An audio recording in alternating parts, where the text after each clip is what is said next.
dearies, welcome back to my channel. Welcome to my channel if you've landed here for the very first time. Kamusta po? Hope we're all doing really fine, and today we are reacting to top 10 scary Filipino legends. Yes, I love this kind of content. I don't know why people don't watch me watching this. I don't know, but I love this kind of content, and I just got this video and I was like, I think I need to react to this. It's by Most Amazing Top 10. I usually watch this people's video a lot, but I haven't seen this one. And I don't know if this one gives copyrights or not, because they are huge. Okay, they're like huge. So I don't know. I am going to try, but of course I can't say anything much for it, but I'm gonna try anyway. Before that, I hope you subscribe to my channel, click the on notification bell so don't miss out any further updates. You can also follow me on my Instagram, Twitter, Facebook. All the links will be in the description box. And now let's go. Don't give me, please. If you didn't give me copyright, just give copyright claim. Don't give copyright strike for no reason. Like, I don't know if you saw my post or not, it was ridiculous. The station that gave so many channels copyright strike instead of just blocking their video. This is ridiculous, seriously. Play.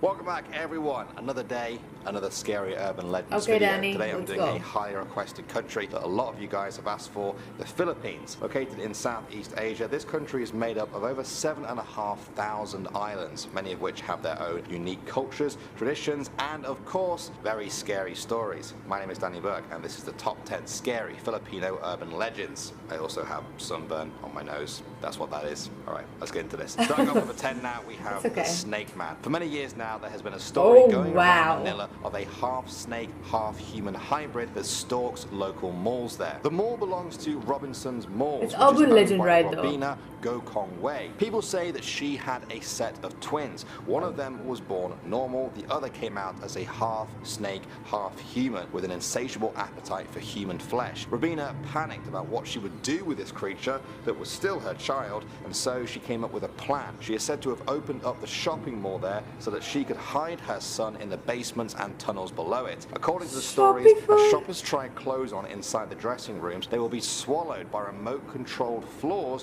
where the snake man will be waiting to devour them below. In 2015, a video emerged online claiming to show the snake man's body. It appears to be dead.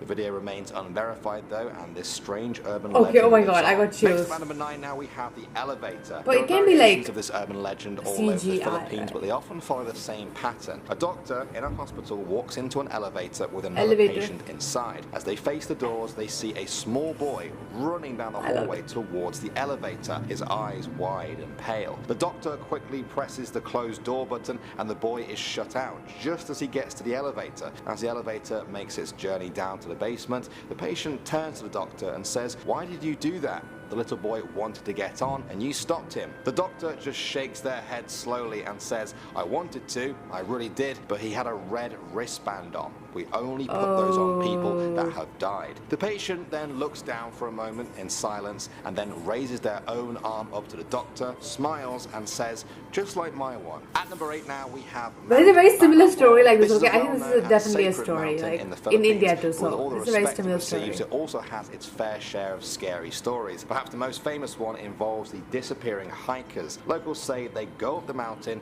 and never return. No trace of them is ever found. They say this is actually a landing site for alien spaceships, and those aliens have been abducting the hikers for years. These visitations have been witnessed by hundreds of people, including a TV crew who filmed it. One story involves some hikers spending the night on the slopes of the mountain. One of them woke up and decided to sleep outside of the tent as it would be more comfortable for them. Then there was a blinding light and the hiker woke up. It was the next morning and they were on top of an entirely different mountain, miles away. They eventually reunited with the other hikers and said they had no explanation for how they ended up so far away, except they had been abducted by aliens. Next up at number 7 now, we have the My Way killings. In the early 2000s, a fear gripped people across the Philippines. A particular song seemed to be killing people. My Way by Frank Sinatra. It was a popular karaoke choice at the time, but became infamous for a number of deaths related to it. In 2007, for example, a 29-year-old man singing at a bar in San Mateo, Rizal, was shot dead as he sang the song at karaoke by the bar's security guard. Why? Because the guard thought the man's rendition was out of tune, and when the victim refused to stop singing, the guard pulled out his pistol and shot him dead. This became a fairly common story, with at least 10 documented cases between 2002 and 2012. People began to associate singing the song with being killed. In 2007, the song was actually taken off karaoke machines in many bars in Manila. Even people who were skeptical before will choose to avoid this song for fear of invoking the curse. Next up at number 6 now, we have the Headless Priest. This legend goes back hundreds of years, kept alive by just how grisly and gruesome it is. During the Filipino Revolution and World War II, many Filipino priests were beheaded by soldiers. As many of you are probably aware, a common theme with ghosts is that they cannot find rest until they have found the peace which they could not in life. For these headless priests, that peace can only be found when they are reunited with their heads. Many people claim to have seen their ghosts prowling graveyards at night, searching for their heads, or perhaps even more scarily, carrying them under their arms, looking for a way to reattach them. They cannot speak, but they will still approach you if they see you,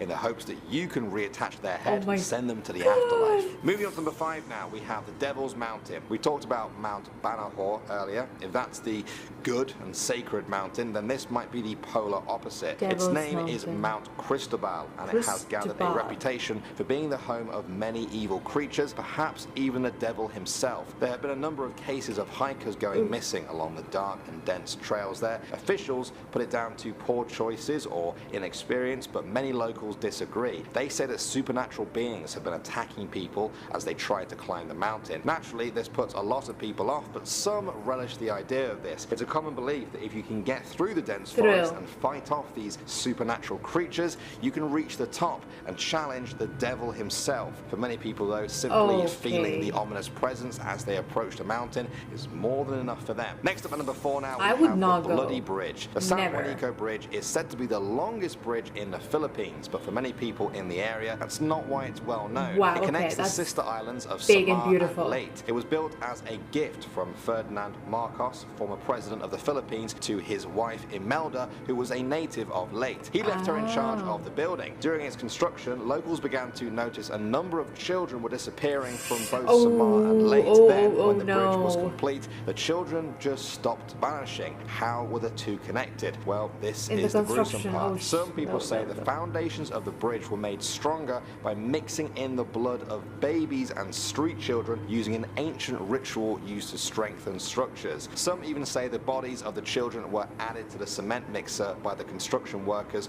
while preparing the cement. Amazingly, there are even more gory versions of the story out there. The only thing they have in common is that this bridge may not have been made in the normal way. Moving on to number 3 now, we have the Romblon Triangle. You guys may have heard of the Bermuda Triangle before. Well, this is kind of the Filipino equivalent. Over the years, this area has seen many ships disappear under mysterious circumstances. If they manage to not disappear, many ships have gone down in tragic circumstances. Since 1980, a number of passenger ships have sunk, some of which with thousands of passengers on board. Then there is the legend of the ghost ship. The ship was owned by Lolo Amang in life and now haunts the waters. It's said to be made of gold and glimmers in the night. On April 22nd, 1980, the Don Juan passenger ship crashed into an oil tanker with 1,000 people on board. It quickly sank. Survivors said that just before the crash, they saw the ghost ship approaching them. There seemed to be some sort of party on board as it glimmered in the night. The captain of the Don Juan tried to swerve out of the way to avoid the ghost ship and ended up crashing into the oil tanker, which ultimately sank them. Officials say the strange occurrences are nothing more than bad weather or bad luck, but locals say that far too many stories have come from the triangle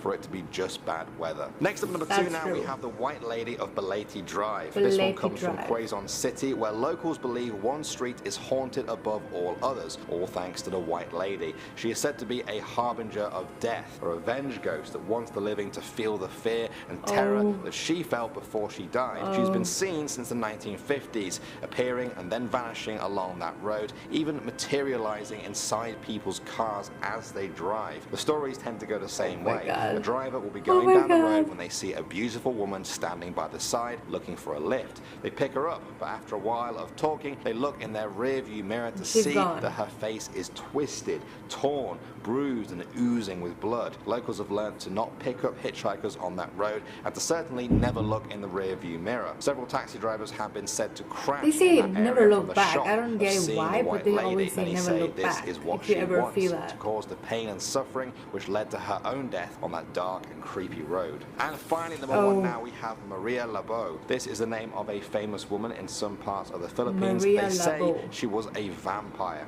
In life, she was a caring mother and wife who wanted to give the best life to her family. One day, she signed up as an overseas Filipino worker and moved to Canada to care for sick people. One of the patients there was dying from an unknown disease. Later on, before his dying breath, the patient leant in and bit Maria, passing on his vampiric powers to her. She accepted the power without knowing the price that she would have to pay. Maria returned to the Philippines where her hunger for human blood began to grow. She could contain it no longer and eventually killed and cooked her own 2 sons. After that, she became an aswang, a Filipino folklore creature that feasts on humans. Her husband returned home to find what she had done and flew into a rage. He attacked her and slashed her face with a bolo knife. She managed to escape though, and now locals say that if you ever see her lurking in the shadows, you'll know it's her from the huge scar across her face.